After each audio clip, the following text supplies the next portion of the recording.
തൃണമൂൽ കോൺഗ്രസ് പിളർന്നതോടെ മമതാ ബാനർജിയെ പാർട്ടിയിലേക്ക് ക്ഷണിച്ച് നിർണായക നീക്കവുമായി കോൺഗ്രസ്. സോണിയാഗാന്ധിയാണ് മമതയെ സ്വാഗതം ചെയ്തത്. കോൺഗ്രസ് ദേശീയ ഉപാധ്യക്ഷനാക്കാമെന്നാണ് വാഗ്ദാനം. എന്നാൽ കോൺഗ്രസ് ഇത് സ്ഥിരീകരിച്ചിട്ടില്ല. ഇന്നലെയായിരുന്നു സോണിയാഗാന്ധി മമതാ ബാനർജി കൂടിക്കാഴ്ച. ബൽറാം നെടുങ്ങാടി ഡൽഹിയിൽ നിന്നും വിവരങ്ങളുമായി ചേരുന്നുണ്ട്. ബൽറാം, മമതയെ കോൺഗ്രസിലേക്ക് ക്ഷണിച്ചു എന്നുള്ള വാർത്തകൾ വരുന്നുണ്ട്. അതും ദേശീയ ഉപാധ്യക്ഷയാക്കാം എന്നുള്ള വാഗ്ദാനം കൂടി നൽകിയെന്നാണല്ലോ വിവരം.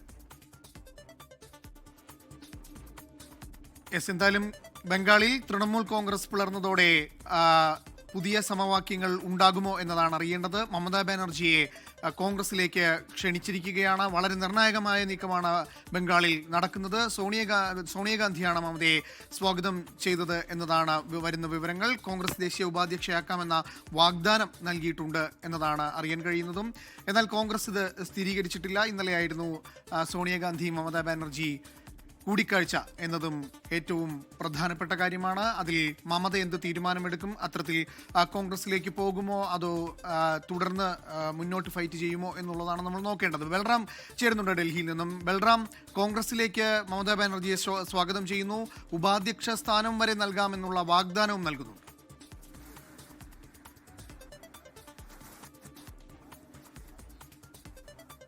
അനൂപ്, അപ്രതീക്ഷിതമായ ഒരു രാഷ്ട്രീയ നീക്കം അല്ലെങ്കിൽ നിർണായകമായ ഒരു രാഷ്ട്രീയ നീക്കമാണ് കോൺഗ്രസ് ഭാഗത്തു നിന്നും ഈ ഒരു ഘട്ടത്തിൽ ഉണ്ടായിരിക്കുന്നത്. തൃണമൂൽ കോൺഗ്രസിനെയും മമതാ ബാനർജിയാണ് പാർട്ടി ഏതാണ്ട് മമതയ്ക്ക് നഷ്ടപ്പെട്ട ഒരു സാഹചര്യം തന്നെയാണ്. MLA-മാരിൽ മഹാഭൂരിപക്ഷവും 80-ൽ 60 പേരും വിമതപക്ഷത്തെത്തിയിരിക്കുന്നു.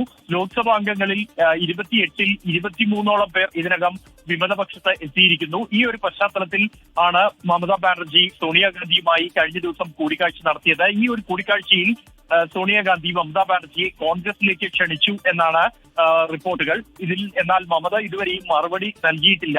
ഇക്കാര്യങ്ങൾ മമതാ ബാനർജി അഭിഷേക് ബാനർജിയുമായും ഒപ്പം തന്നെ ഇപ്പോൾ തന്നോടൊപ്പം നിൽക്കുന്ന ഏറ്റവും അടുത്ത് നിൽക്കുന്ന ചില നേതാക്കളുമായും ചർച്ച ചെയ്യുകയാണ് എന്നുമാണ് പുറത്തുവരുന്ന വിവരം. ഇക്കാര്യത്തിൽ ഒരു ചർച്ചയ്ക്ക് ശേഷമായിരിക്കും അന്തിമ തീരുമാനത്തിലേക്ക് എത്തുക. കോൺഗ്രസിനെ സംബന്ധിച്ചിടത്തോളം പശ്ചിമ ബംഗാളിൽ നിലവിൽ പാർട്ടിക്ക് ഏതാണ്ട് കഴിഞ്ഞ കുറച്ച് പതിറ്റാണ്ടായി പാർട്ടിക്ക് ശക്തി കുറഞ്ഞുകൊണ്ടേ ഇരിക്കുകയാണ്. എന്നാൽ മമതാ ബാനർജിയെ സംബന്ധിച്ചിടത്തോളം ഈ കഴിഞ്ഞ തിരഞ്ഞെടുപ്പിൽ വലിയ പരാജയമേറ്റെങ്കിലും 41% വോട്ടുകൾ മമതയ്ക്ക് ലഭിച്ചിട്ടുണ്ട്. അതുകൊണ്ട് തന്നെ നേതാക്കൾ കൊഴിഞ്ഞുപോയി എങ്കിലും തൃണമൂൽ കോൺഗ്രസിന് അപ്പുറത്തേക്ക് മമതാ ബാനർജി എന്ന നേതാവിന് ജനങ്ങൾക്കിടയിൽ വലിയ സ്വാധീനമുണ്ട് എന്ന് കോൺഗ്രസ് തിരിച്ചറിയുന്നു. അതുകൊണ്ട് തന്നെ മമതയെ കൂടെ നിർത്തി നഷ്ടപ്പെട്ട പ്രതാപം ബംഗാളിൽ തിരിച്ചുപിടിക്കാൻ കഴിയും എന്നൊരു ശ്രമത്തിലാണ് കോൺഗ്രസ് ഉള്ളത്. മമതാ ബാനർജിയുടെ തീരുമാനം ഇക്കാര്യത്തിൽ ഏറെ നിർണായകമാകും. എന്തായാലും അഭിഷേക് ബാനർജി അടക്കമുള്ള നേതാക്കളുമായി ആലോചിച്ച ശേഷമായിരിക്കും ഇക്കാര്യത്തിൽ അന്തിമ തീരുമാനം. ഇന്ന് രാഹുൽ ഗാന്ധിയുമായി അഭിഷേക് ബാനർജി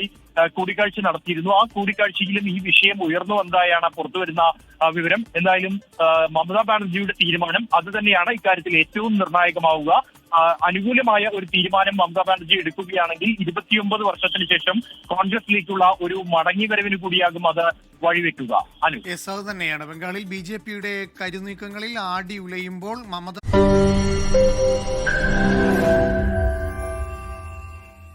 ലോകത്തെവിടെയായാലും ഏത് സമയത്തും 24 വാർത്തകളും ഓഗ്മെന്റഡ് റിയാലിറ്റി പാക്കേജുകളും എക്സ്പ്ലെയിനറുകളും വിശദമായി കാണാൻ ഞങ്ങളുടെ YouTube ചാനൽ നിങ്ങൾക്ക് സബ്സ്ക്രൈബ് ചെയ്യാം.